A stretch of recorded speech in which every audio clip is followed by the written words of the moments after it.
In this video, I'm going to do 3 ways you can use up your puff pastry sitting in the freezer. I had a little bit of time this morning, so I thought I would just make a few treats for today, and I have my little helper next to me. So puff pastry comes frozen in sheets like this here in Australia, and I'm just separating the pieces and putting them out because they thaw a little bit faster when they're sort of placed on the table individually. While I'm waiting for them to thaw out, just going to use some icing sugar and some jam, and I've got 1 egg, and that's going to be for the dessert that I'm going to make later. Really simple, really easy, really good to have with like your coffee or tea. Sorry, I've got a bit of hay fever. And now I am separating the egg white. You're gonna keep the egg yolk for later, and don't do what I did. I added icing sugar into this tiny little ramekin, but what you really want to do is to add about a cup of icing sugar into a larger bowl, and I'm gonna realise this mistake because you could need a lot of icing sugar for the 1 egg white. Actually, you probably don't even need the whole amount. You can probably get away with just using half the egg white and halving the sugar as well. So what you're looking for is sort of a thick consistency, something that you're going to be able to brush onto the pastry later on. So just mix that in with a fork, and we're going to move on to the ham and cheese windmills now. So set the other mixture aside. I'm going to cut 1 piece of puff pastry that is now thawed out.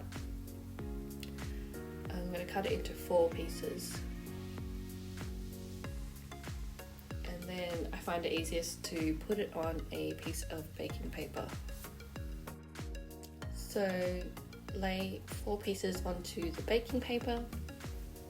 I've got some ham and just ripping it up. You can use other fillings like maybe spinach and feta. I'm just using ham and cheddar cheese today.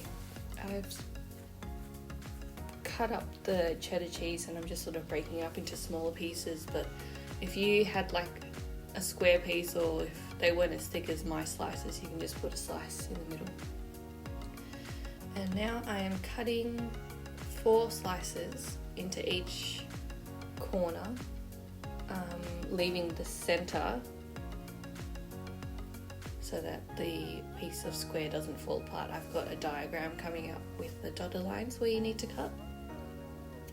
So you end up with 4 triangles, but you haven't cut all the way into the middle, so it's still 1 square piece. And once you've cut those cuts to all of the pastries, you're going to take 1 corner from each of the triangles. So you've created 4 triangles, 1 corner, and push it into the middle of the pastry, and you're going to go around and take the next corner and push that into the middle of the pastry, and you're going to keep going around until you've done all 4 corners. Sometimes I do the wrong corner, but that's okay, it's easy to fix. Just pull it back and grab the other corner. And I've got the egg yolk that we had from earlier, mixed it with a little bit of water and just brushing it on to give it some colour, and a sprinkling of Italian herbs or dried parsley if you have it.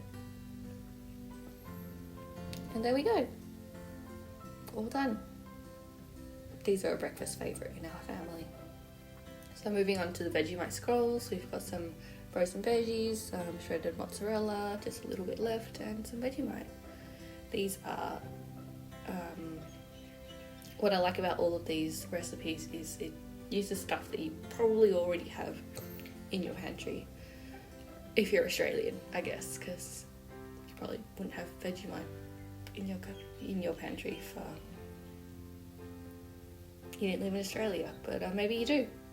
Anyway, just spread it all on, and I'm just sprinkling on the rest of that mozzarella. This one's a pretty easy one. And I've got those frozen veggies and and this is a mixture of corn, peas and carrots. Someone's just having a little try of a frozen pea. Pretty sure she didn't like it, but anyway. And once that is on, I guess this is the easiest one. You just sort of roll it up. It's a little bit tricky because the puff pastry is soft now, but it's doable. Just do it as tight as you can so that the filling doesn't fall out. And then this is in fast motion. Just slice it up into little sort of scroll shapes, little snails. I'm just making a couple of these a bit thinner, and then brush on with the rest of the egg yolk and water mixture that we had from earlier. And those are ready to go in the oven too. These take about 10-12 minutes in a 180 degrees Celsius oven. And there we go, all done. Cheesy Vegemite Scrolls. And you can see I have started working on the next pastry, which is a dessert. We are cutting them. I cut the pastry into thirds and then I'm just making little strips. These were so easy to eat, like too easy to eat. They just sort of like, you just pop them into your mouth and they just melt away. And they're pretty simple to make too. So with that egg white and icing sugar mixture that we made earlier, just brush that on. Really hard to see, white on white, but there we go. I'm just making some strawberry jam a little bit smoother so it can fit through the little piping nozzle. Didn't do a very good job, as you'll see later, but we tried. So I've got some strawberry jam and I'm just piping whatever shape you want, really, onto the puff pastry. I made a small hole in the piping bag, but yeah, there's still chunks in it, so I've got some weird looking shapes, but it still tastes good. And you know, some people prefer more jam on it than others, so it's nice to have a mix, I guess. And the little one tried to help out, but yeah, put that in the oven. I think it took 10 minutes or less, this one, and we're all done. And here I am just poking them because they were fun to poke, but once they cool down they're really good, as I said, for like a bit of afternoon or morning tea, just like a little treat, not too sweet.